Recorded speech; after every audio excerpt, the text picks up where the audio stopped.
que é o conhecimento, como é que a gente constrói um conhecimento para depois transformar esse conhecimento em comportamento. Tudo começa quando você começa a consolidar novas ideias. Então você vai juntando, vai agregando esse conhecimento, mas se você deixar as coisas só nas ideias, só no campo cognitivo, e não formar um comportamento com essa cognição, acaba que vai ficar ali. Ele tem 26 anos, é graduado em psicologia clínica e também bacharel em psicologia experimental. É neurocientista pelo Departamento de Psicobiologia da USP, especializado em terapia cognitivo-comportamental, em terapia contextual e em neuropsicologia. Ele fala 4 idiomas, dentre eles português, inglês, francês e espanhol. E tem como hobbies videogames, esportes e desenvolvimento pessoal. O convidado de hoje é o psicólogo comportamental Miguel Rufino. O nosso cérebro ele é viciado em não gastar energia. Então seu cérebro faz de tudo para que você gaste o menos de energia possível em diversos contextos. E isso não é necessariamente ruim, sabe?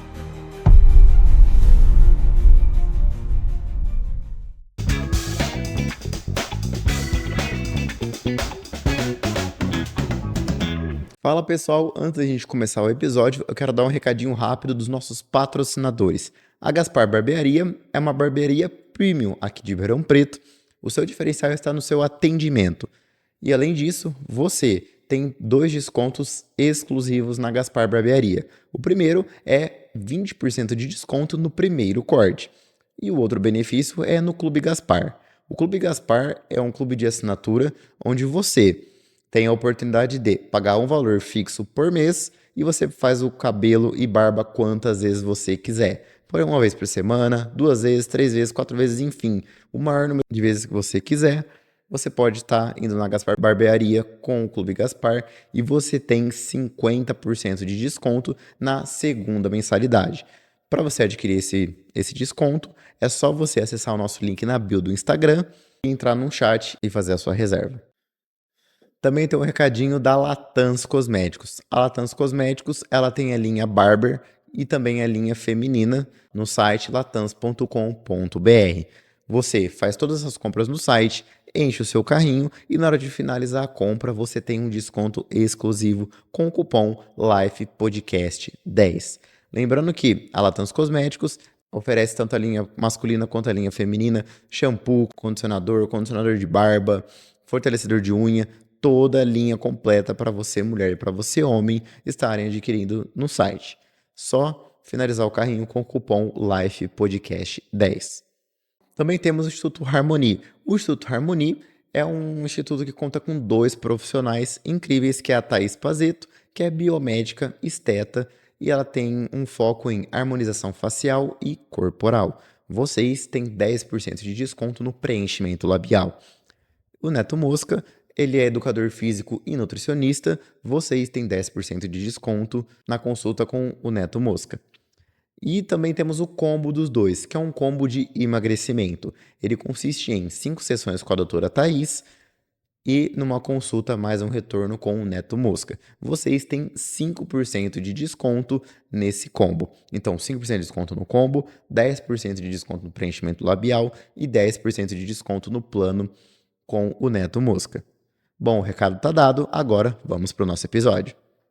Fala pessoal, estamos começando mais um episódio do Life Club Podcast. Meu nome é Matheus Caldeira, sou fundador e host deste podcast. Vocês já viram um pouquinho do nosso convidado, do Miguel, que vai ser o nosso convidado aqui de hoje. Mas antes, eu quero dar um recadinho para vocês. Primeiro, desejar um Feliz Natal para vocês. Vocês aproveitem a festa, comam bastante e aproveitem esse grande podcast que está vindo para cá. Hoje, nós estamos começando o episódio 37 e eu trouxe como tema transformando conhecimentos em comportamentos. Como modular o seu ambiente para 2025. É um tema que a gente entende que é importante, muita gente começa nos projetinhos, então a gente quer trazer para vocês como vocês vão fazer esses projetinhos. E por isso eu trouxe nada mais nada menos que o psicólogo comportamental Miguel Rufino. É isso aí, muitíssimo obrigado pelo convite, Matheus. É uma grande honra, é um grande prazer estar aqui com você. Muitíssimo obrigado e pode deixar que eu vou dar o meu melhor. Miguel, a gente agradece a tua participação já neste podcast. Valeu. Cara, a gente identificou muito que a galera reclamou que não teve tempo de começar um hábito novo, de criar uma rotina, de performar um pouco melhor esse ano. Mas a gente não quer aqui ficar julgando também a galera, mais do que a gente já julgou em 36 podcasts, mas enfim.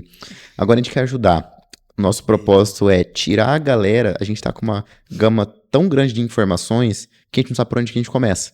Uhum. Então a gente trouxe você aqui para você, como psicólogo comportamental, dar um norte para a galera de como começar. E nada mais justo como construir novos hábitos para o ano que vem. 2025 está chegando, daqui 2 semanas. Então a gente já vai trazer aqui para a galera um pouquinho de como construir esse hábito. Mas antes, eu quero que você contextualiza você, da onde que surgiu essa ideia de você virar um psicólogo comportamental, o que que você tem aqui para a galera trazer, de agregar, pode trazer um pouquinho para a gente. Opa, fechou, Matheus. Vamos lá. Então, bom, para começar, vou respondendo essa pergunta, né? Eu fui virando psicólogo cognitivo comportamental, mas também comportamental com o tempo, né? Com as vivências que eu tive na faculdade, eu sempre fui muito atrelado a evidências científicas. Então, eu sempre gostei de coisas que são mensuráveis, que tem algum respaldo por trás, né? Que a gente tem alguma forma de contextualizar aquilo e provar com evidências sólidas que aquilo faz sentido, né? E na faculdade eu fui muito grato, né? Eu tive grandes experiências no laboratório de psicologia cognitivo-comportamental, né? Com a professora Carmen Beatriz Neufeld. Fiquei lá 3 anos fazendo estágio com ela, né? Foi uma experiência muito rica. Então eu tive muito apreço e também muito espaço para aprender sobre a TCC e também sobre a análise do comportamento, né? Tanto na faculdade. Então fui pegando gosto, gostei bastante, fui me entregando à abordagem cada vez mais, e daí quando eu formei falei, pô, é isso, vou ter que trabalhar com essa área, faz todo sentido pra mim, né? Gosto muito de estar encalcado, né? Gosto muito de estar no ombro de gigantes, né? Quando eu falo de psicologia, neurociência, né? Sempre trago uma fundamentação teórica muito grande. Isso me dá um respaldo e uma segurança muito grande no que eu falo. Então, para mim foi muito natural, né? Não podia ter sido diferente escolher uma abordagem tão segmentada na ciência, né? Como é a psicologia comportamental. Cara, e deve ter demandado muito estudo da sua parte, porque a gente entende, cara, o cérebro humano é muito louco. E, cara, as pessoas estão com muita informação, muita mesmo, e não sabe, cara, por onde eu começo, ou o que que eu preciso fazer, o que que é a profissão do momento, é marketing digital, é TI, é não sei o quê. Então a galera fica tão perdida com informação, cara, e a gente fica assim, que a gente faz? E aí vem falando gente que o robô vai dominar o mundo, que não sei o quê. Então, assim, Miguel, o tema principal hoje eu quero colocar aqui. Muitas pessoas, a gente tem essa gama de busca pelo conhecimento. Muitas pessoas, quem tá afim, pelo menos, quer buscar o conhecimento, consegue o conhecimento, mas ele não aplica. Uhum. Então fica aí um conhecimento, muitas pessoas ricas de conhecimento, Exato. muitas pessoas na história, inclusive, a gente sabe que cara, eram muito inteligentes. A gente sempre tem aquele amiguinho que, tipo, nossa, o cara é tão inteligente, mas aí o cara tá lá trabalhando pra alguém, ou enfim, também a gente não vê tanto problema nisso, mas às vezes podia mais. A gente espera mais de algumas pessoas. Na tua visão, cara, como é que a gente. Vamos primeiro ajudar a galera aqui. O que que é o conhecimento? Como é que a gente constrói um conhecimento? E vamos fazer essa linha do tempo para depois transformar esse conhecimento em comportamento. Uhum. Certo, certo. É um processo cognitivo bem bacana, vou explicar para você, né? Tudo começa quando você começa a consolidar novas ideias. Então você vai juntando, né? Vai agregando esse conhecimento, mas como você disse, né? O mundo dos fazedores. A gente precisa pegar esse respaldo teórico e aplicar de alguma forma, né? Essa aplicabilidade também é importante para você até consolidar hábitos, né? Se você deixar as coisas só nas ideias, né? Só no campo cognitivo e não formar um comportamento com essa cognição, acaba que vai ficar ali, né? Vai ficar uma coisa mais entruncada e você vai consolidar menos essa memória, né? Você vai perder de aprender mais com aquilo. Você também vai perder a oportunidade de ensinar outras pessoas e com isso também aprender mais sobre esse conhecimento e vai ficar essa coisa mais entruncadona, sabe? Pensa que você poderia ganhar X de recompensa com esse comportamento, mas acaba diminuindo pela metade ou por 1/3 porque você vai lá e não executa essa resposta, né? Para entender, primeiro a gente precisa saber o que é uma resposta. E uma resposta é tudo que você faz que interage com o ambiente, né? Vamos pensar assim, vamos pensar em 2 instâncias, bem dicotômico primeiro, depois a gente vai simplificando. Imagina que existem 2 coisas, Matheus, você e o mundo exterior a você, né? No caso eu, a mesa, o copo, tudo que está exterior a você, né? Sempre que você interage com aquilo que está fora de você, você está fazendo o que a gente chama de comportamento. Então, o que que é um comportamento? É qualquer tipo de interação com qualquer coisa que está externo a você, né? Por exemplo, agora eu estou falando e agora eu estou olhando para a câmera. Tudo isso que eu estou fazendo é com um comportamento. Por que que é um comportamento? Porque a câmera está exterior a mim e eu estou interagindo com algo exterior a mim. Então, todo esse tipo de interação a gente chama de comportamento, né? Entendendo essas bases, né, entendendo o que é um comportamento no contexto do ser humano e também no dos animais, fica mais fácil da gente entender como consolidar outros novos comportamentos. Porque o hábito é nada mais do que um comportamento muito automatizado, né? O nosso cérebro ele é viciado em não gastar energia. Então, seu cérebro faz de tudo para que você gaste o menos de energia possível em diversos contextos. E isso não é necessariamente ruim, sabe? É bom você, né? É bom você economizar energia, né? É bom você, sei lá, tô passando um cafezinho de manhã e é bom eu ter o hábito de abrir a porta correta e já puxar aqui, já abrir a gaveta, sabe? Já ligar assim o fogão numa tacada só para ferver a água, né? Esses comportamentos, eles fazem com que o mundo exterior a nós fique menos custoso, né? O cérebro ele é um órgão extremamente custoso, assim, desproporcionalmente custoso, né? O ser humano, durante a evolução das espécies, ele não era o animal mais forte, não era o animal mais rápido, também não era o mais resistente, mas a gente ainda se destacou no reino animal porque a gente tem um cérebro com muitos neurônios na camada cortical, né? Quando eu falo córtex, entenda casca, tá? É uma palavra chique para casca. Então, a parte cortical do cérebro é a casquinha do cérebro, por assim dizer, né? Então, o ser humano ele tem muitos neurônios numa parte do cérebro mais nova evolutivamente falando, que é essa parte do córtex, né? E com isso a gente consegue fazer comportamentos mais finos, como, por exemplo, o comportamento verbal, né? Passar a mensagem através de histórias, que é o que você me perguntou, né? E tudo isso facilita o ser humano a ter essa adaptabilidade ao meio. Cara, falando de comportamento, eu vou. Cara, no jeito que eu vou conduzindo aqui vai ser. Vou pegar um gancho aqui pra ir pra outro. Você falou, cara, de comportamento. São interações que a gente pensa, às vezes pensa, às vezes não, pra pegar e executar. Alguns são automatizados. Uhum. Cara, a gente tá num mundo que. Cara, eu não consigo entender. Eu vou dar um exemplo. É porque eu sou santista, tá? O povo vai falar que é porque eu sou santista, mas enfim. O que acontece no cérebro da pessoa pra ela doar dinheiro pra um time que já tem milhões? Até que ponto é um fanatismo pra executar esse comportamento do fanático? Explica um pouquinho como que é o cérebro do cara fanático. Correto, é uma ótima pergunta, Matheus, bem legal, bem elaborada, né? O ser humano, ele é biologicamente programado para ser aceito em grupos. Então, a gente é biologicamente programado para ser aceito socialmente, para que as pessoas gostem da gente, né? Para merecer respeito e afeto e esse tipo de coisa, e também para pertencer a grupos, né? O ser humano ele foi biologicamente condicionado para isso. Vamos voltar lá na época dos hominídeos, né, na época do Homem das Cavernas. Nessa época, ou você participava de um grupo ou você morria, né, virava comida de um lobo, ou enfim, morria de fome ou coisa assim do tipo.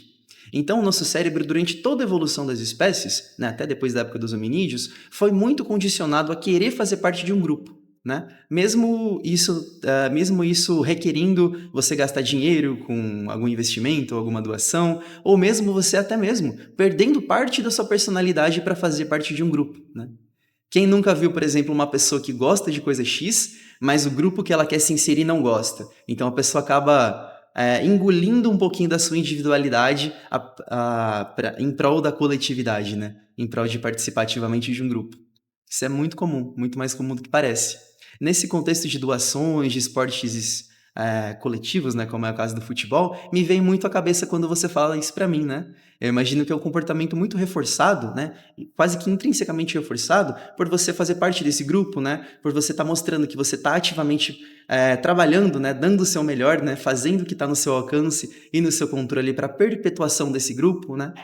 A mensagem que você passa para as outras pessoas é tipo, pô, ó, tô fazendo a minha parte aqui, ó, tô pegando os meus recursos, tô pegando o que eu controlo, né? Tô aqui me requebrando, tô me desdobrando aqui para que esse grupo perpetue, né? Passando a mensagem de, ó, eu gosto tanto desse grupo que eu quero a longevidade dele. Então, olha para mim, né? Eu mereço o apreço de vocês, né? Mereço o destaque por estar pegando os meus recursos e executando essa ação nesse momento.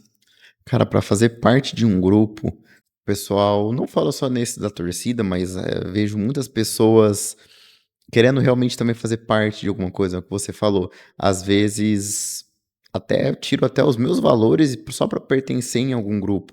Eu acho isso muito errado. A galera não tá sabendo, vamos falar assim, se posicionar. Uhum. Acredito eu nisso, é erro de posicionamento. Até que ponto uma pessoa, no cérebro de uma pessoa, o que passa na cabeça dela, na tua visão como psicólogo comportamental, de uma pessoa ir até esse extremo de largar, perder algumas coisas, doar um dinheiro que não tem, ou, sei lá, não sair com a esposa para sair num grupinho de amigos do futebol, Uhum. ou esses grupos que, assim, engole a pessoa, porque depois eu vou chegar em todo o contexto, porque eu peguei essa pergunta primeiro para te fazer, mas por quê? O que acontece para essa galera tá nesse ponto? Show, ótima pergunta, né? Você pode ver que existe uma variabilidade intrasocial, né? Entre uma sociedade. Algumas pessoas são muito propícias a isso, então vão fazer de absolutamente tudo para fazer parte de um grupo, já outras são mais de boa, né? Largam a corda, né? Não ficam nesse cabo de guerra mental e são mais tranquilas. A explicação para isso a gente chama de histórico de contingências. Vamos lá, o que é uma contingência? Uma contingência é um negócio formado por 3 elementos, que eu já vou falar o que é responsável por você fazer ou não fazer alguma coisa. Ou seja, resumindo, o comportamento humano ele requer contingências para acontecer. Ele acontece a partir de contingências. O que é uma contingência? É um conjunto de 3 elementos para que o comportamento possa acontecer. Então, eu vou explicar isso que vai ser ótimo lá na frente também para falar de hábitos, mas também já respondendo a sua pergunta, né? Quando a gente fala de comportamento, existem 2 tipos de comportamento principal. Primeiro, o primeiro comportamento que foi estudado foi o comportamento que a gente chama de respondente. Comportamento respondente é aquele comportamento que existe um estímulo e uma resposta. Então, acontece algo e eu respondo a isso. Vou dar um exemplo bem didático. Eu assopro perto dos seus olhos. Você vai fechar o olho, né? Você vai piscar. Ou seja, tem o estímulo do sopro e a resposta de fechar. Se você tentar não fechar, você pode até conseguir, mas é muito difícil, né? Da mesma forma que se eu bater um martelinho na sua patela, você vai estender o quadríceps, né? Você vai estender a perna. É o comportamento que a gente chama de respondente, né? Ele é um comportamento mais automatizado, né? Tem a ver com os reflexos humanos. Ok, então a gente tem esse aí que foi um dos primeiros a ser estudado na psicologia comportamental, principalmente por Pavlov, né? Tem todo aquele papo do Pavlov, que colocava aqueles receptores de saliva nas glândulas de cães, né? Aí ele fez aquele emparelhamento com bife, né? Enfim, todo um mérito de psicologia comportamental. Mas o que importa mais pra gente é o comportamento que vem um pouquinho depois desse respondente, que é o comportamento que a gente chama de operante, que é onde está inserida essas contingências. Lembra que lá que o respondente tinha 2 coisas? Um estímulo e uma resposta? Agora, no operante, a gente tem um terceiro termo. E esses 3 termos juntos formam o que a gente chama de contingência, né? Quais são esses termos? A gente tem o estímulo, novamente, a gente tem a resposta, novamente, mas a gente tem uma terceira coisa, que são as consequências que esse comportamento gera, né? Todo esse papo que eu tô falando, não só por ele, mas ele foi muito conceitualizado por o paizão assim, da psicologia comportamental, que é o Skinner, né? O Skinner ele descobriu que vários comportamentos que a gente faz, na verdade a grande maioria, é sensível às consequências que ele gera no meio. Então vou dar um exemplo para você. Eu chego para você e falo, e aí, Mateusão, beleza? Esse aqui é o estímulo para você me responder. Aí você fala, pô, Miguel, da hora, beleza, também. E daí isso gera uma consequência positiva, né? Porque a gente teve uma interação, foi legal, foi bacana. Então, como eu tive essa consequência positiva, a probabilidade de eu te chamar de novo no futuro vai aumentar. Ou seja, Skinner ele basicamente descobriu que todo comportamento, quase todo comportamento humano, é sensível às consequências que ele gera no meio, né? Tanto aumentando a probabilidade quanto diminuindo. Deixa eu pegar um exemplo aqui de diminuição, que a gente chama de punição, né? Vamos supor que eu tomo esse café e ele está muito amargo e eu não gosto mais do gosto dele. A probabilidade de eu querer tomar ele de novo vai diminuir, vai decair. Então, o nosso comportamento ele é feito por esses 3 termos que a gente chama de tríplice contingência. Por que tríplice? Porque tem 3 e é uma contingência porque tem esse joguinho, né? Essa chave.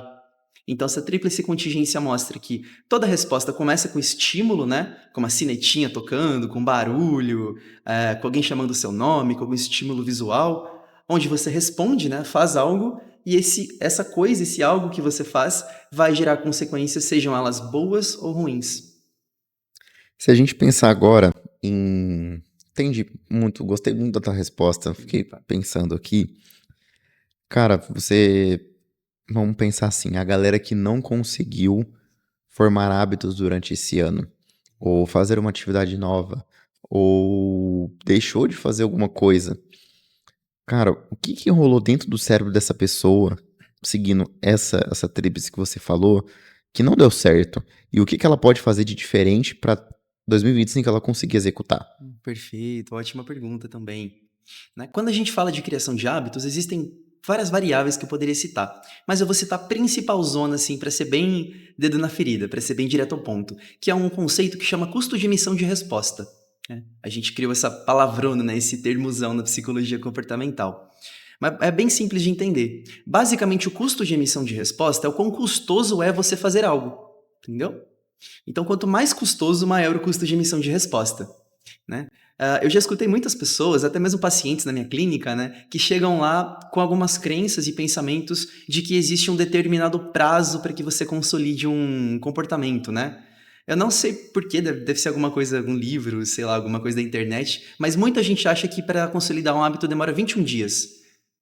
Sei lá, ficou famoso isso, dos 21 dias para consolidar um hábito.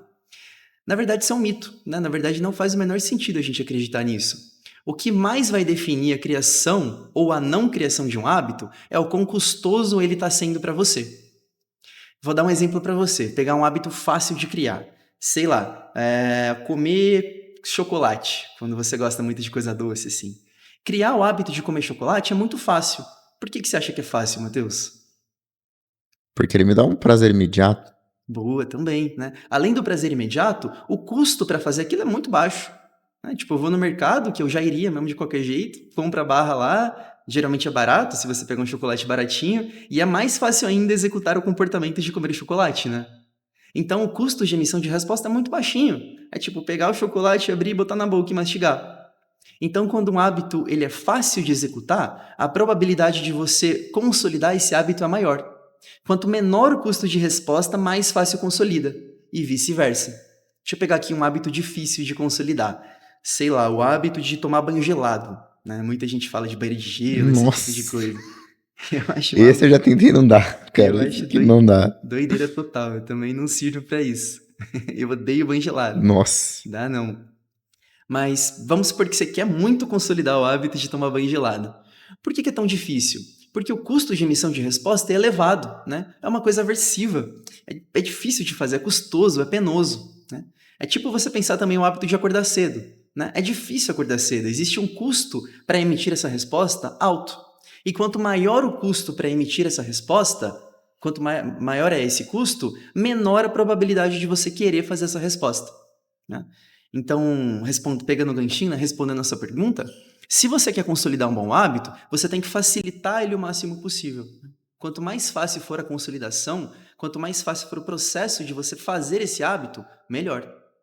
Então, um exemplo mais didático que eu posso dar é, por exemplo, emagrecimento. Você quer comer marmitinha todos os dias. Se você tem que preparar o almoço todo dia, né, e suja a louça pra caramba, e tem que picar um bando de vegetais e fazer carne todo dia, o custo vai ser muito elevado, né?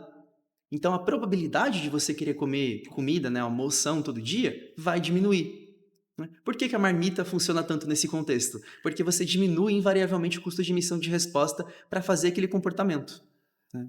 Então o comportamento ele segue muito essa regra essa lei do esforço mínimo, né? Se uma coisa tem esforço mínimo, você vai querer fazer mais. Se tem o esforço mais difícil, mais moderado, você faz menos. Certo.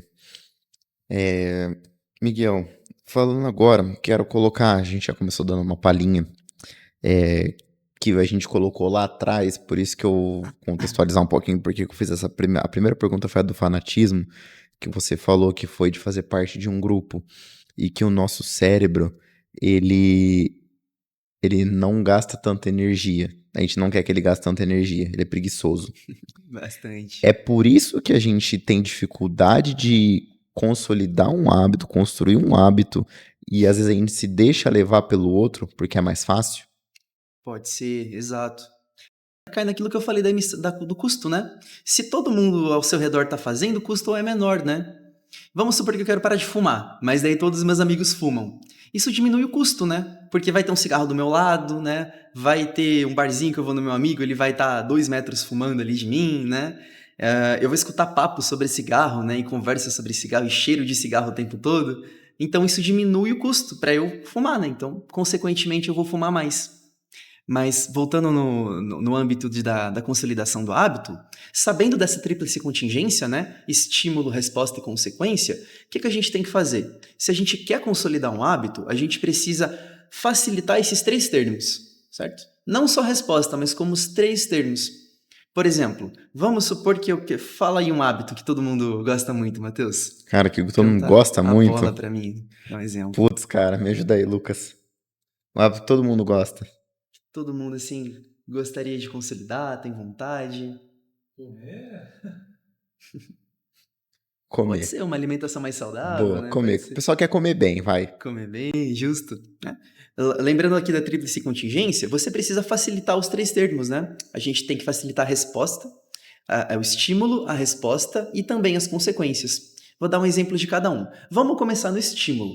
O estímulo é o quão óbvio para você tá a comida. Quanto mais óbvio tiver aquela alimentação saudável, maior a probabilidade de você fazer. Né? O que entraria aqui? Entraria a marmitinha feita, por exemplo, né?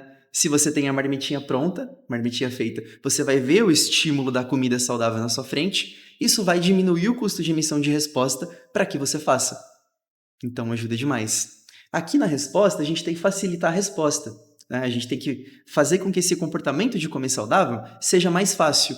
Então, deixar as marmitas prontas na geladeira, né? Deixar várias congeladas, ir no mercado com antecedência para ter uma grande disponibilidade de alimentos. Né? Quanto mais fácil for, maior a probabilidade. E por último, a gente tem o 3º termo, que são as consequências. Né? Na consequência se encaixa aquela coisa do alimento ser reforçador. Porque lembra que eu falei lá no começo que tudo que é gostoso aumenta a probabilidade de acontecer de novo no futuro? Né? A gente chama isso de reforço na psicologia comportamental. Então, como é que a gente pode brincar nisso na alimentação saudável, né? Se o alimento for gostoso, se o alimento for prazeroso e for reforçador comer aquilo, não vai aumentar a probabilidade de você querer comer de novo no futuro? É aí também que muita gente erra, né? A galera entra na brisa, né? Na pegada de marmita fit e faz aquelas comidas sem sal, sem tempero, sabe? Tipo, troca o carboidrato que você mais ama por batata doce, que daí vai ver a pessoa nem gosta muito, né? Pega aquela proteína que a pessoa tanto adora e troca por um frango sem molho, coisas do tipo. Isso é bem ruim para a consolidação de hábito, porque você está pegando a tríplice contingência e você está diminuindo quão reforçador é aquilo, né? As consequências estão ficando menos gostosas, menos reforçadoras. Se está menos reforçador, diminui a probabilidade de você fazer no futuro. Né? Tá vendo que é sempre uma coisa meio estatística, né? Eu gosto muito da psicologia comportamental porque ela é bem estatística, né? Se uma coisa gera consequências positivas, a probabilidade do futuro aumenta. Agora, se as consequências são ruins, são aversivas, essa probabilidade diminui. Quer dizer que nunca vai acontecer? Não, é uma relação probabilística, é uma relação estatística. Né? Eu ainda posso querer comer a minha marmita, mesmo que ela esteja sem sal e meio insossa e não esteja tão do meu agrado. Mas a probabilidade vai progressivamente diminuir. E isso vai atrapalhar a minha consolidação de hábito. Miguel, a gente falando de hábito, de consolidação de hábito, de construir, e você falou ali também da galera que segue, faz umas asneiras de vez em quando, né? Faz essas coisas de meter o louco na comida, de fazer essas coisas. Eu entro muito na parte da comparação. Porque às vezes essa galera não viu essa receita, tipo, cara, surgiu uma ideia e tal, ela viu de alguém. Ela viu, às vezes, do influenciador digital, a gente tá numa era grande de influenciador digital, e o pessoal faz umas doideiras muito asneira mesmo. Tipo assim, o jejum de não sei quantas horas. É uma comida que você tem que, sei lá, bater o ovo no liquidificador e comer, e beber ele. Então, tipo assim, é umas coisas muito doidas que a galera perde um pouco da noção.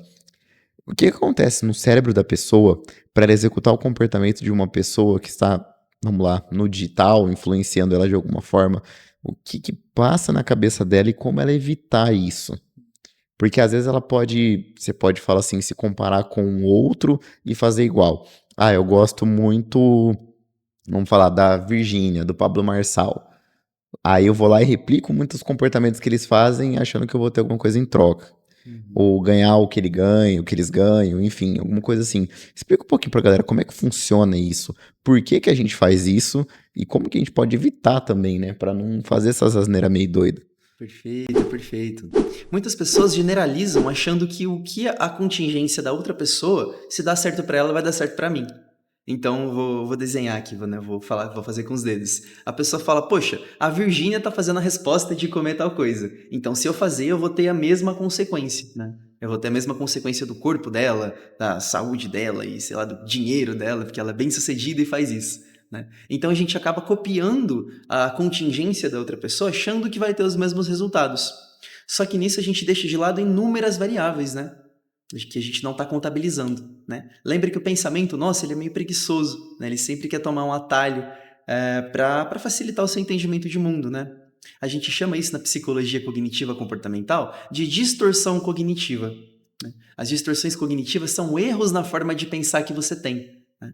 Durante a sua vida, né, durante o seu desenvolvimento, você vai tendo várias interações com o mundo, né, com a família, com os amigos e com o mundo exterior a você. Algumas são positivas, outras são mais negativas. E isso vai gerando um substrato cognitivo para você conseguir interpretar o mundo. Então, vou dar um exemplo para você. Vamos supor que eu sempre fui muito mal na escola, e no colegial, e na facul, e daí eu vou crescendo com essa crença de que não mando bem, não sirvo para estudar, sou um fracasso, vou sempre mandar mal, vou sempre tirar notas ruins. Aí eu chego lá na facul e eu tiro um 8 numa prova. Vou lá e tiro uma baita nota que é um 8. No meu pensamento, é muito provável que eu interprete esse 8 como uma nota baixa, né? Eu vou falar, putz, tirei um 8, mas podia ter sido um 10. Tirei um 8, mas aquele meu amigo tirou 8,5, então sou incapaz, então fracassei diante ao meu parâmetro de comparação, né? Você vai criando várias distorções na forma de pensar de acordo com seu histórico, né? De acordo com as suas passagens, fazendo assim várias distorções cognitivas. Só para você ter uma ideia, né, Matheus? A gente tem catalogado 16 distorções cognitivas diferentes, né? Então, essa é uma coisa que eu ensino para os meus pacientes, né? A gente tem sessão disso, eu explico como é que os pensamentos surgem, né? O que mantém, o que enfraquece o pensamento. E existem 16 categorias, né? 16 forminhas, assim, do pensamento errar. Uma dessas formas de erro do pensamento é isso aí que você falou, é uma distorção cognitiva chamada comparações injustas. É quando você se compara com, sei lá, o blogueiro que está viajando o mundo com a sua idade. Aí você fala, putz, mas e eu aqui trabalhando, né? Eu aqui, né, tendo que trabalhar para ter um salário, o cara lá na Austrália agora. Aí você pega esse parâmetro de comparação e gera essa infelicidade, né? Você se coloca no lugar dele e fala, putz, por que ele e não eu? Mas sem levar em conta diversos fatores, né? Diversas variáveis que não aparecem ali, né? Você só olha para a tríplice contingência e fala, poxa, ele fez X e recebeu Y, então acho que eu vou fazer X para também receber Y, mas a gente não está jogando o mesmo jogo, né? A contingência, ela é pessoal, né? Ela é intransferível, não dá para você transferir para as outras pessoas. Então o que eu faço e dá muito certo para mim, pode dar completamente errado para você, né? É muito individualizado. Você falou que tem 16 e a comparação injusta é uma delas. Qual que é uma outra que você identifica muito nos pacientes, que você até pode fazer um alerta para a galera e mostrar também como que a pessoa pode sair disso para começar o 2025 realmente bem? Perfeito, perfeito. Rapaz, vem de tudo na clínica, viu? A gente aplica um questionário nos pacientes, chama CD-Quest. É um questionário que tem as 16, aí o paciente vai preenchendo qual a intensidade que ele faz e a frequência que ele faz semanalmente, né? De cada distorção cognitiva. É uma parte da terapia que quase todos os pacientes passam quando tem alguma demanda desse tipo. Olha, eu acredito que a que mais deve vir deve ser a do pensamento dicotômico.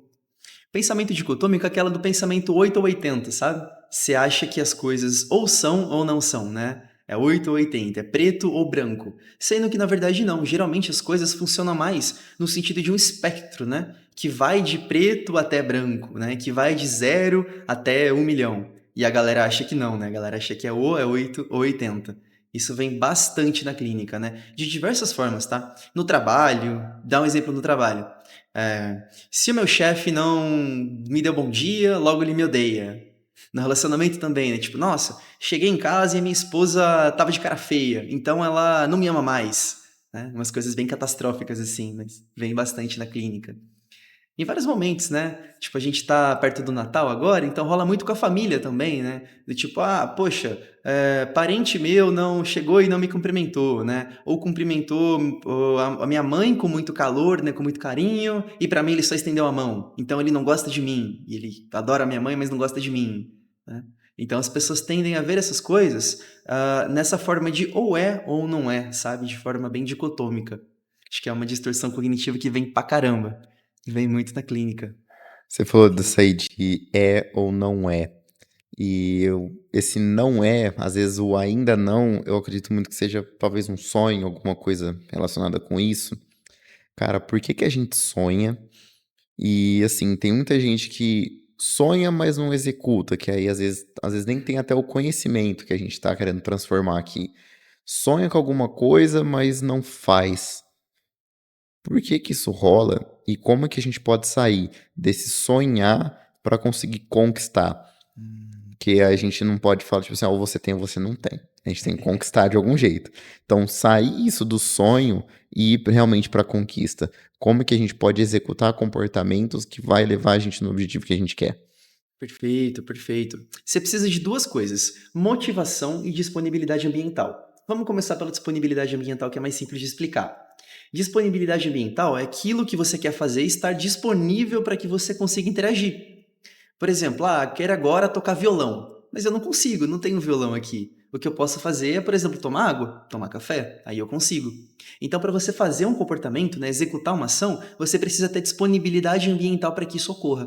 Né? É o primeiro elemento que você precisa. Depois disso, você precisa de motivação. E aí que muita gente acaba se estrupiando, né? Motivação é uma palavra simples de entender, né? A própria palavra explica o que é a motivação, mas a gente acaba esquecendo, né? Pelo uso constante da língua portuguesa. Mas motivação significa motivo e ação, né? O motivo para uma ação. Né? Bem simples, é isso que significa. Então, para você querer fazer alguma coisa, primeiro você tem que estar motivado, né? Motivação importa bastante. Muitas vezes a gente quer fazer alguma coisa porque a gente viu na internet que faz bem, ou porque um blogueiro que a gente gosta, né, segue, faz também esse comportamento, e daí a gente acaba achando, pô, legal, vou fazer também. Mas a motivação ele estava muito pequena. E se a motivação se esvai, né, acaba no meio do período, no meio do processo, é muito mais provável que você pare de fazer aquilo. Vou dar um exemplo para você. Eu chego para você e falo, pô, Matheus, quero que você aprenda a falar mandarim, fazer aulas de mandarim. Se eu chegar com esse papinho para você, você provavelmente não vai me escutar e não vai aprender mandarim, porque você não tem motivo para essa ação, né? Então você não vai querer fazer. Mas agora se eu chegar para você e falar, pô, Matheus, surgiu uma baita oportunidade lá na China para você conhecer, fazer um intercâmbio muito massa em 2026. E você tem aí um ano de 2025 para consolidar esse hábito e aprender mandarim. Se for um intercâmbio muito da hora, muito legal e uma baita experiência para você, isso vai aumentar vertiginosamente sua motivação para fazer aquilo. E daí a probabilidade de você fazer esse comportamento, tá vendo que novamente é só uma coisa probabilística, né? Mas a probabilidade de você querer fazer vai aumentar. E esse aumento de probabilidade vai aumentar as chances de você finalizar o ano falando mandarim. Então é muito comum na clínica, né? O paciente chega com uma meta, fala, eu quero ler 15 livros, Miguel. Aí eu pergunto para ele, mas por que você quer ler, né? É importante para o seu trabalho? É importante para você fazer alguma coisa, conversar com alguém? Né? Quais são suas motivações para fazer isso? Aí muitas vezes o paciente dá uma embananada, né? Ele fala, pô, sei lá, eu acho legal ler livro, né? Eu acho bacana até, tipo, evoluir como pessoa, né? Aprender coisas novas. Só que muitas vezes se é só isso a motivação de aprender coisas novas, não vai ser suficiente para o cara pegar um livraço e começar a ler, né? Ele precisa de mais motivos, né? Ele precisa de um substrato ambiental para conseguir fazer aquilo. Né? Então, até uma dica já, né, de consolidação de hábito. Uma ótima forma de você consolidar hábitos é você pegar e botar alguns mini objetivos para consolidar aquilo. Né? Por exemplo, eu quero correr 5 quilômetros. Então, em vez de só treinar, em vez de ir sozinho lá na rua e tal, se inscreve numa prova, se inscreve numa corrida de 5 quilômetros para daqui 6 meses. Aí você artificialmente colocou um obstáculo, colocou uma barreira. E essa barreira artificial vai fazer com que você tenha essa modulação ambiental para querer começar a correr, né?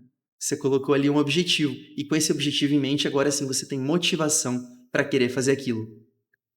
Deu para Vou. responder? Deu, Deu umas deu. voltas. Não, é isso aí mesmo. Deu pra entender. Show Porque de onde eu bola. quero chegar?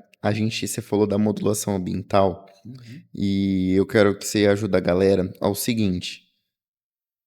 Eu quero começar a correr.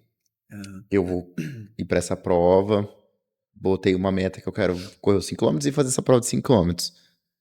Mas os meus amigos só tomam cerveja, vão pro bar e pega festa todo final de semana. é Como o que eu clássico. consigo modular, se eu consigo modular o meu ambiente pra ter os dois, porque você falou que não é preto no branco.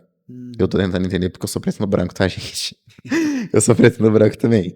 Como que eu consigo ir correr os 5 km, ter essa vida, ter essa questão de treino e não ter que abandonar essa galera?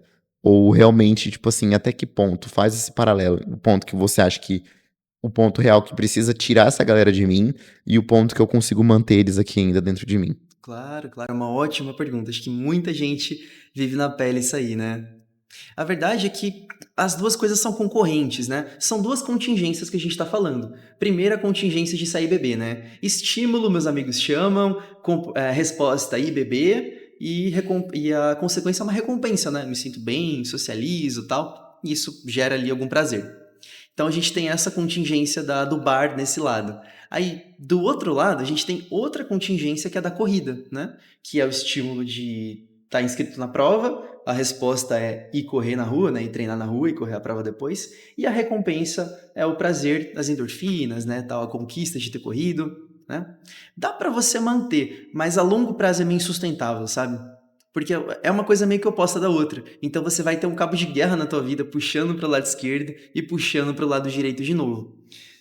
Se você tiver um manejo ambiental bem fino assim, e também saber a hora de parar de beber, saber a hora de ir embora pro bar, talvez dê para manter. Mas é um pouquinho mais difícil, vai ficar mais entroncado, né? A gente sabe que o grande sucesso de várias pessoas vem quando você se apaixona realmente pelo processo, né? Quando você faz aquilo de forma quase que exclusiva, né? Quase que girando sua vida em torno daquilo, é que você vai realmente florescer aquele hábito, né? Então é a forma mais fácil de você conseguir. Muitas vezes você vai ter que fazer uma escolha, né? Putz, o que é mais valoroso para mim? O que é mais reforçador para mim? Sair beber com a galera, com a rapaziada, ou começar a consolidar o hábito de corrida, né? O hábito de esporte? Muitas vezes, quando você tem as cognições, né, os pensamentos de, putz, acho que talvez prefira a longo prazo nutrir esse pilar da saúde, né? Nutrir esse valor da saúde. Quando você começa a fazer esse switch, né? Quando esse pensamento da vida saudável começa a ganhar ali, sabe? Você acaba pendendo, né? O cabo de guerra ganha para cá e aumenta sempre a probabilidade, né? De você querer correr mais vezes. Mas é difícil, né? Com esses amigos, você sempre vai ser puxado ali, né? Sempre pode dar uma desviada ou outra, vai realmente dar uma entroncada no comportamento. Não quer dizer que evita, né? É sempre uma relação probabilística, mas dificulta a emissão da resposta. Então, assim, o ideal, pensando nisso, aí ele falou no jeito fofinho, eu já sou assim, cara, arruma outros amigos. Você quer mudar de vida, você quer construir hábitos que a galera não tá disposta, faz o que eu fiz. Ou não, talvez, depende do seu nível de vontade. Cara, tira essa galera da sua vida, o pessoal tá te atrasando. Às vezes você falou, qual que é o objetivo maior que eu quero? Será mesmo que é, tipo, pô, ter uma vida saudável, quero correr, quero ser ativo e tudo mais, ou quero só, tipo, ficar no bar bebendo? Exato, É exato. muito doido pensar nisso.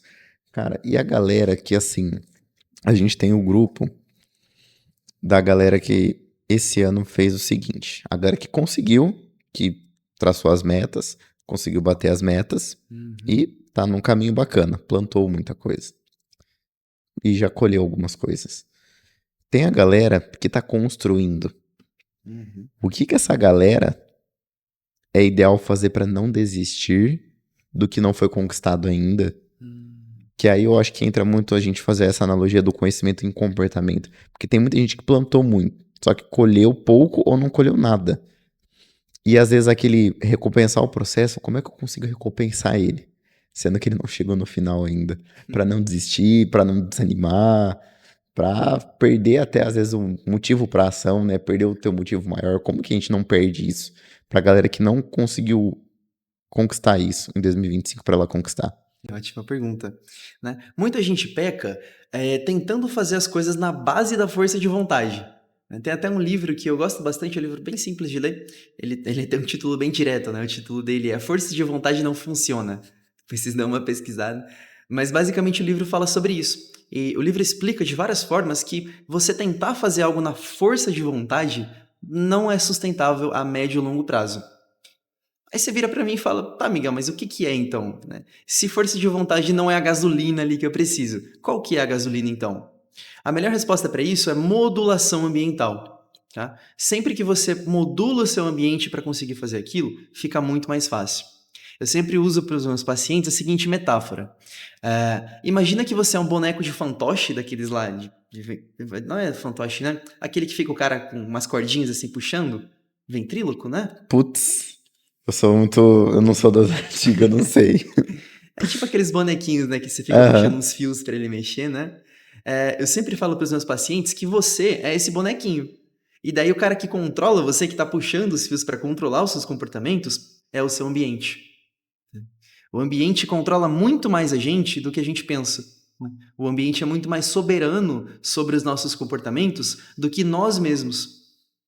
Vou dar um exemplo aqui. Sei lá, na Índia tem muito vegetariano e você gosta muito de comer carne. Se você for para a Índia, provavelmente vai diminuir a probabilidade de você comer carne. Você não está nem percebendo, você não está querendo diminuir. Mas como todo mundo perto de você vai ser vegano ou vegetariano, isso puxa, né? O ambiente vai escolher para você. E isso não é uma coisa que é rápida. Ela demora às vezes, não é? Que o Demora, pessoal fala, demora. tipo, ah, não, sei lá, quero parar de. Eu vou dar um exemplo que foi batata, gente. Quero parar de ir em festa, parei de seguir a galera que tá em festa. Parei de seguir lugares que proporcionavam festa, pessoas que iam em festa. Só que não foi na hora que eu parei 100%, eu fui tirando aos poucos. Eu ia todo final de semana, eu ia a cada 15 dias, depois uma vez por mês. Depois eu parei de ir. A galera confunde, a galera acha que é rápido as coisas. Exato, é lento e gradual, né? Lento e gradual. Você foi Exato. mudando, né? Você foi progressivamente mudando o seu ambiente para ter outros reforçadores, né? Que é a última coisa aqui da contingência. Né? Então foi ficando cada vez mais fácil de você manter, tanto de você criar quanto você manter aquele novo repertório comportamental. Como que eu faço? Como que a galera faz pra não desistir? Porque a gente entende que tem a motivação, tem o processo. E às vezes eu desanimo, porque a gente vê que a galera agora, que vai acontecer muita coisa, mas pra galera não desistir. O pessoal vai lá, vai começar, vai lotar as academias até março, abril ali, que dá uns 3, 4 meses, e vai parar. Só que às vezes a pessoa tem vontade, ela quer, só que aí vem o ambiente, todo mundo para. O que ela Exato. pode fazer? Aí eu vou te dar um desafio, porque eu não quero que você fale, troca o ambiente. Como que ela pode fazer para ela não desistir, cara, de continuar com o hábito de ler, pode ser de ler, de comer bem, de praticar uma atividade física. Dá um overview pra gente, pode ser de cada um, o que que você, como psicólogo comportamental, faria se estivesse na pele dessa pessoa? Claro, perfeito. Para entender isso, eu vou retroceder um pouquinho e vou voltar lá no comportamento, né? Vou voltar na tríplice contingência. Lembra que eu falei que se uma coisa é boa, é gostosa, é prazerosa, você vai fazer de novo? Né? Vamos pegar o hábito da academia. Academia no curto prazo não é nada prazeroso. Você vai lá, é um ambiente aversivo, a todo mundo de cara fechada, né? É um ambiente porra, barulhento, barulho de metal. Muitas vezes você vai ter poucos amigos, ainda mais no começo da academia, né? Aí você faz ali 10, 15 minutos, você fica pô, todo suado, com os músculos doendo. Aí você acorda no outro dia tá doendo mais ainda, né? Quando você tá começando a academia, por exemplo. Então não é gostoso, não é reforçador. Só que lembra que eu falei que para você fazer tem que ser reforçador? Né? Aí a gente tem um problema. Porque a academia, ela vai ser reforçadora. Ela vai ser gostosa. Mas daqui, tipo, 3 meses, daqui 6 meses, 1 ano, ela vai ser gostosa. Né? Essa recompensa de ir na academia, ela está no longo prazo. E o nosso cérebro ele não evoluiu para entender recompensas de longo prazo. Né? O nosso cérebro evoluiu muito, principalmente na época dos hominídeos, né? Que a gente era caçador-coletor. Então não tinha longo prazo. Tipo, longo prazo era você guardar uma caça para comer daqui 3 dias, para comer daqui 4 dias, né? O primeiro longo prazo da história do ser humano foi a agricultura, né? Quando o ser humano descobriu a agricultura, que começou foi o primeiro pensamento de longo prazo da história do ser humano, se eu não me engano, né? Provavelmente deve ter sido. Então a gente é biologicamente programado para gostar de coisas a curto prazo, né? Para gostar de recompensas instantâneas e não gostar, até mesmo repudiar recompensas de longo prazo. E aí que tá o problema, né? A galera pega uns objetivos que 90%, 95% deles só vai ser gostoso, só vai ser reforçador daqui tipo 6 meses, né? 1 ano. E aí é muito complicado, né? Você precisa ir explicando progressivamente, dia após dia, para o seu cérebro de que aquilo é sim reforçador e de que a recompensa grande vai chegar. Mas espera aí que tem um hackzinho. Espera aí que tem uma forma de você ir lubrificando até chegar no longo prazo. Que é o seguinte, fazer aqui uma linha do tempo com a mão, né? Então a gente está aqui no comecinho do ano, né, 2025, e a gente quer chegar final de 2025 no shape. Então aqui lá na linha de chegada, né? Chegar no shape. Ou chegar lá no fim do ano correndo 10 quilômetros. No meio disso, você tem que percorrer ali 12 meses, né? 365 dias de hábito. Para que o que você quer tá lá só no final. Né? Tá lá no dia número 365, vamos botar assim. Aí o hackzinho é você pegar essa grande meta e ir quebrando ela em pequenas partes, né? Em pequenos fragmentos. E daí você pega esses pequenos fragmentos e você vai espalhando eles dia após dia, semana após semana. Porque lembra que o reforço ele estava lá no final, lá no longuíssimo prazo? Agora, com essas pequenas metas, você pegou esse reforço e você artificialmente trouxe ele para o curto prazo. Então, em vez de você pensar, tipo, pô, eu quero muito correr 10 quilômetros. Se você pensar isso, não vai ter recompensa. Mas se você pensar, pô, no treino de amanhã eu quero correr 100 metros a mais, né? No treino de amanhã eu quero fazer 5 séries a mais para peito aqui no treino de musculação. Quando você pega esse chunk, né, esse pedação de coisas lá do longo prazo e quebra em micropartículas e espalha elas, você consegue o que a gente chama de recompensar o processo, né? De recompensamento, você pega ali a recompensa tardia e vai trazendo ela para o curto prazo. Aí fica mais lubrificado esse comportamento, né? Ele vai ficando progressivamente mais gostoso até que você chega na sua meta. Mas como é que você faz isso? Modulando o seu ambiente, né? Anotando alguma meta de curtíssimo prazo, tipo, tem aqui minha planilha de treino, então amanhã eu preciso dar check no dia que eu corri 100 metros a mais, né? Aqui está o meu gráfico de peso, então eu preciso perder 1 quilo até o próximo mês, para eu marcar aqui no meu gráfico que eu perdi mais 1 quilo. Aí você vai vendo o gráfico, né? Vai visualizando o gráfico e você fala, putz, ali eu estou emagrecendo, pô, essa linha aqui está vindo para baixo, né? Tá dando certo. Então, como o nosso cérebro não é bom de recompensas a longo prazo, nem tenta, não vai dar certo. Sabe? Traça uma meta anual, é bom você ter para ela te nortear, para você usá-la como bússola, mas não se espelha nisso, sabe? A primeira coisa que eu acho que todo mundo deve fazer é pegar a meta anual logo de cara assim, comecinho de janeiro, e quebrar essa meta em micropartículas, sabe? Pega a meta de 12 meses e quebra em 6, depois quebra em 3, depois em 2, depois em 1 mês, depois em 1 semana. Então o que eu tenho que fazer nessa semana para chegar mais perto da minha meta de 12 meses? Entendeu? Se você correr 100 metros a mais todos os dias, lá no final do ano você vai ter acumulado uma metragem, né, uma quilometragem muito grande e vai ter chego na sua meta de correr ali 10, 15 quilômetros ou botar o shape. Perfeito. Miguel, a gente falou aqui muito de construção de hábitos. E quem estuda um pouquinho, eu sou um pouquinho fã desse assunto, então eu sei que no nosso córtex pré-frontal e também na nossa parte dentro do cérebro, o vício e o hábito estão no mesmo lugar do cérebro. Córtex pré-frontal, tomada de decisão. Como que o construir o hábito a gente já entendeu, mas como é que eu tiro um vício? Vício seria a parte ruim, tipo, alguém que bebe muito, que vai muito pra festa, que não sei o quê. Como que eu tiro esse vício pra tomar boas decisões? Maravilha, maravilha. Ótima pergunta também. Sem nem perceber, você já respondeu sua própria pergunta. Né? Você falou pra mim, pô, vício e hábito são iguais, né? Estão na mesma parte do cérebro. Então é igualzinho. Vou voltar lá na contingência, né? Lembra que eu falei que para consolidar um hábito você tem que facilitar as 3 coisas? Facilita estímulo, facilita a resposta e facilita a recompensa, deixando mais recompensador, né? Não é a mesma coisa? Então é só fazer o mesmo processo, só que inverso. No vício, você vai pegar exatamente as mesmas coisas e você vai dificultar os estímulos. Depois, você vai dificultar a resposta, ou seja, você vai aumentar o custo de emissão de resposta. E depois você vai pegar a recompensa e vai diminuir. Vai deixar o vício mais chato de fazer, sabe? Fazendo isso, você vai. É igualzinho o mesmo processo do hábito, né? Mas o hábito você facilita e o vício você atrapalha. Dá um exemplo pra galera. Um vício, vamos lá. Cigarro, por exemplo. Cigarro, vamos lá, que é o mais comum. Show. Eu já atendi muito paciente querendo parar de fumar. Aí o que você faz? Você pega o estímulo e diminui. Vou dar um exemplo para você de como diminuir o estímulo. Eu tenho um paciente que ele deixava o cigarro, ele trabalha home office, né? Ele tinha a mesinha dele aqui e ele fuma paieiro, né? Ele deixava a caixinha de paieiro, né? O isqueiro aqui. Então ele estava lá de bobeira, no tédio, sem fazer nada, e estava sempre no campo de visão dele a caixinha de paieiro, né? Com isso, ele está a todo momento recebendo estímulo da caixa de paieiro.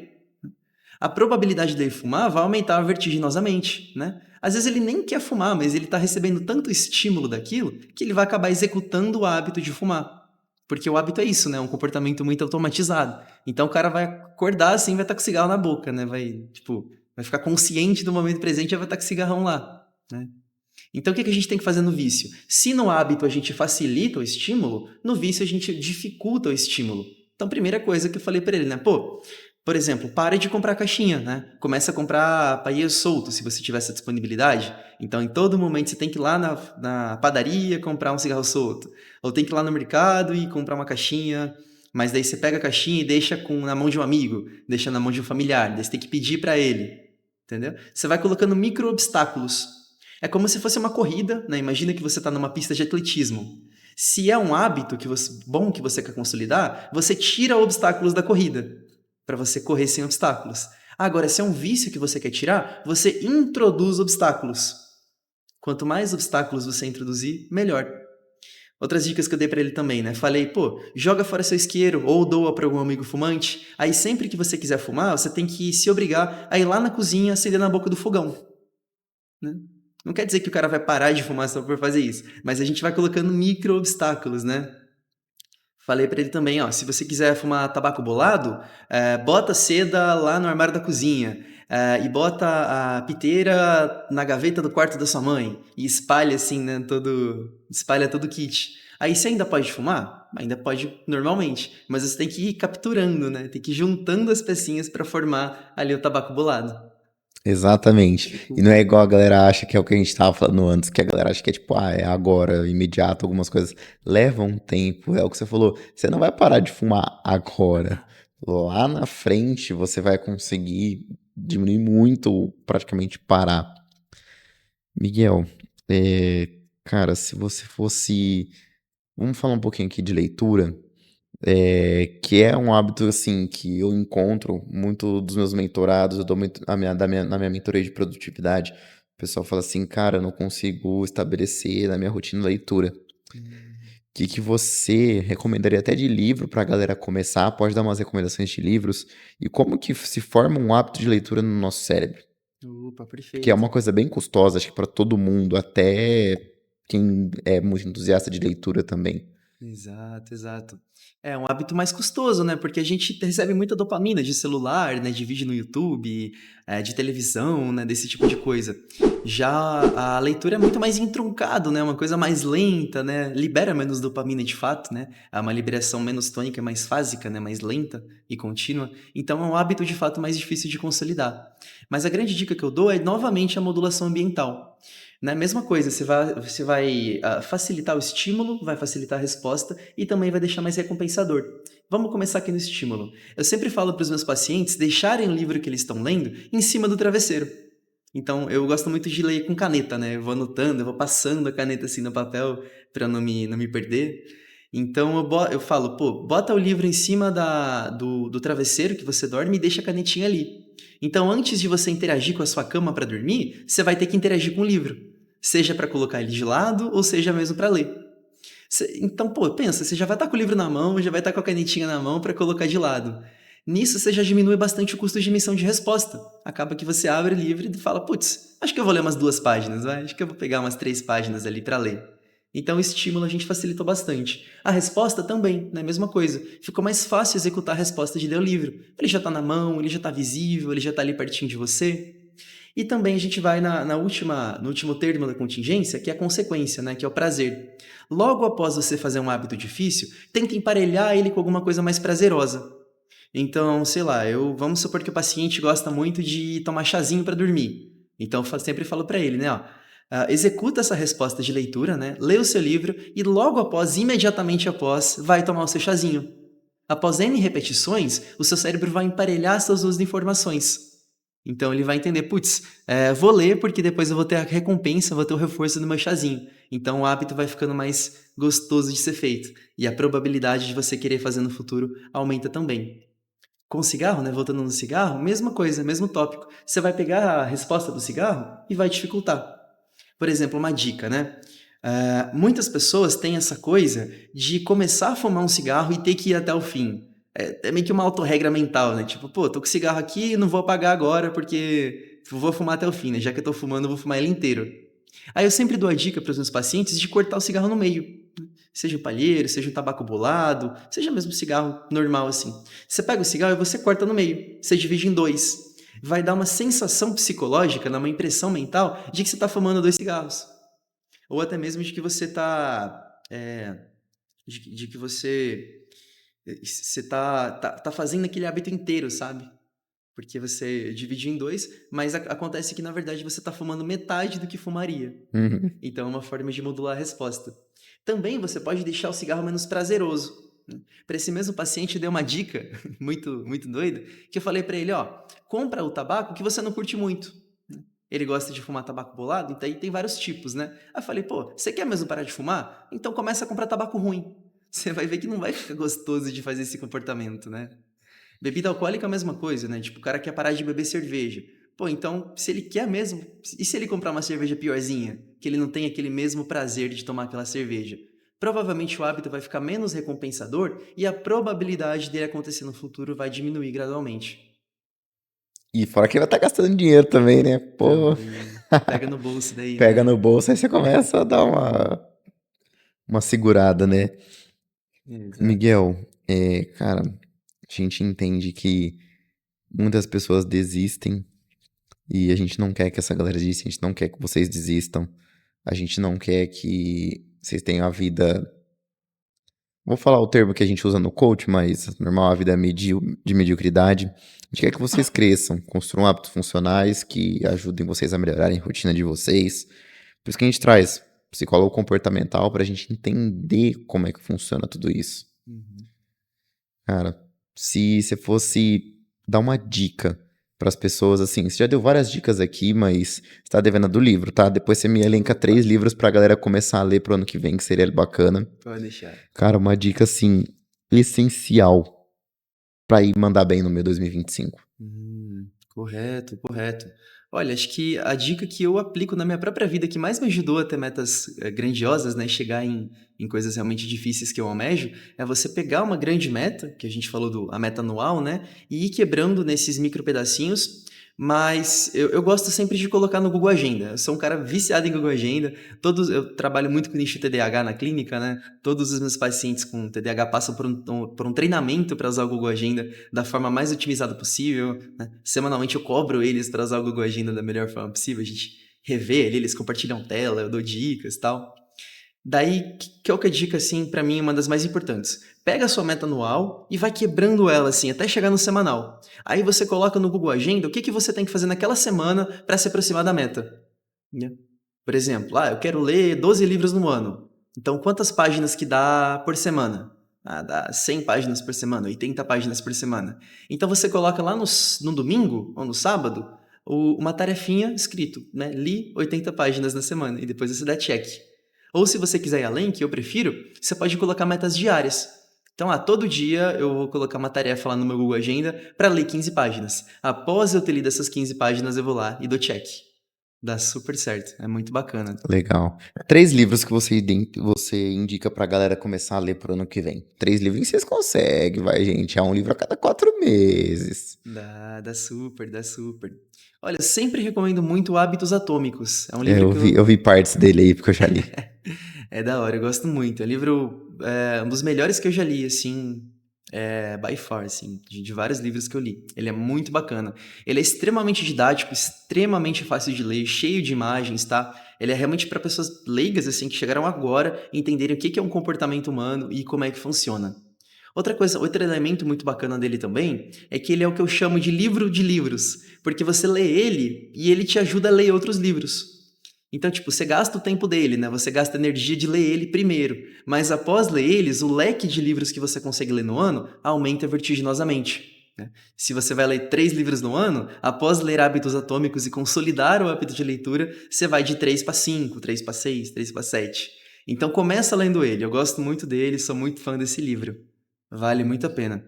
E aplicar, obviamente, né? Ele é um livro muito vivencial, muito prático, então você só lê ele, só vê a teoria, não vai adiantar muito.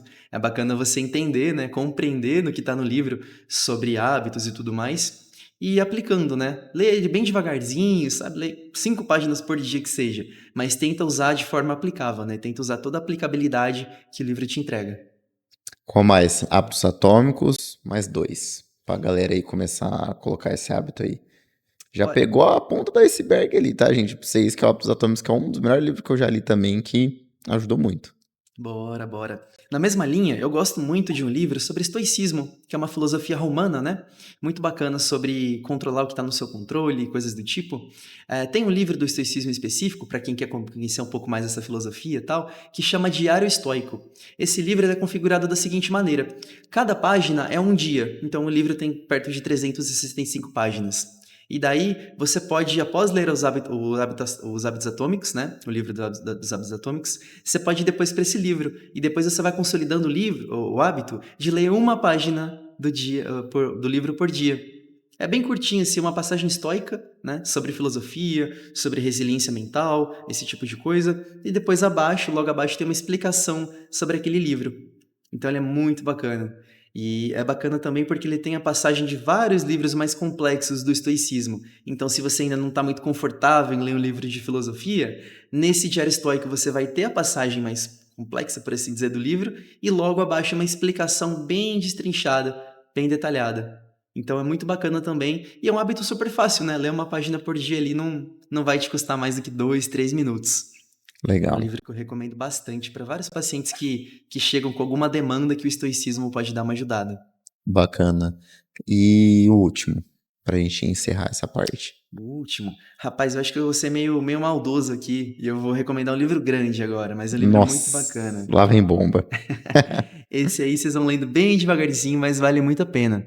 Tem um livro que chama Comporte-se, do Sapolsky, que na minha opinião é o maior neurocientista que está vivo hoje em dia. Né? Ele é um livro bem bacana, ele é meio denso, ele deve ter aí cerca de 700 páginas úteis, então ele é um pesão de porta, assim, né? Ele é uma bibliazona, mas ele é muito bacana.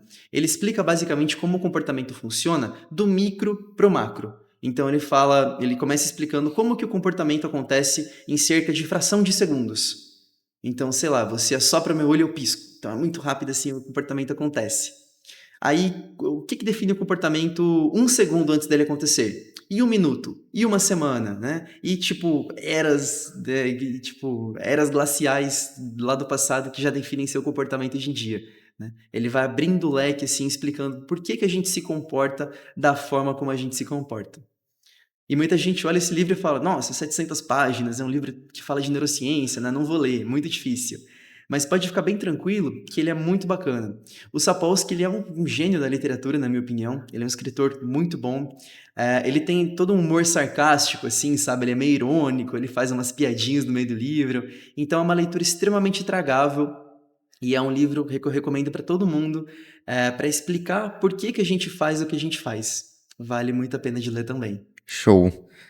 Miguel, vou fazer uma parede aqui agora, mas pra gente falar de recomendações, A gente defende muito aqui nesse podcast autocuidado e eu trouxe um presente da Latans Cosméticos, nossa patrocinadora oficial do podcast, para Oba! você. Se você puder abrir para mostrar para a galera o que você ganhou. Latans Cosméticos é a patrocinadora oficial do podcast, tá com a gente faz um tempinho. Vocês Muito têm um obrigado, cupom de Lucas. desconto, Life Podcast 10. Vocês podem encher o carrinho de vocês no site www.latans.com.br e conseguir os produtos. Tcharam. Miguel ganhou uma pomada, uma pasta uma pomada e uma cera modeladora e um condicionador de barba. Olha. Condicionador, cara, eu vou falar pra você que eu sou muito doido porque eu usei esse condicionador pro cabelo, cara. Dá certo, você acredita? Muito bom, Latans Cosméticos. Obrigado a Bruna Latanzi por ter fechado essa parceria com a gente, CEO da Latans Cosméticos. E Muitíssimo também obrigado, Latans. a Latans. Obrigado, Latans. E, Miguel, agora, infelizmente, a gente tá caminhando pro final do podcast. Passou muito rápido isso aqui, cara. Eu fiquei tipo, cara, que doideira é essa? Você deu um overview, vou te agradecer já a presença por ter vindo até aqui. E por tudo que você colocou aqui pra gente, importância de ambiente, de transformar hábito, de tirar vício. Deu um guia realmente pra galera de como começar 2025 de um jeito bacana. Valeu. Como transformar conhecimento em comportamento. Porque a gente vê muito que a galera realmente, cara, aprende, não aplica muita coisa e fica nessa mesmice. E fica botando culpa no governo, bota a culpa não sei em quem. Sempre terceiriza essa culpa e não coloca nelas mesmas. Muito bacana, cara.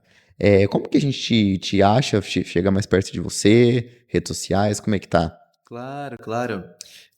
Eu uso praticamente só o Instagram. Lá no Instagram eu sou psi.miguelrufino, tá? Fiquem à vontade para me seguir. Posto conteúdo diariamente principalmente sobre TDAH, mas também falo sobre rotina, sobre bons hábitos.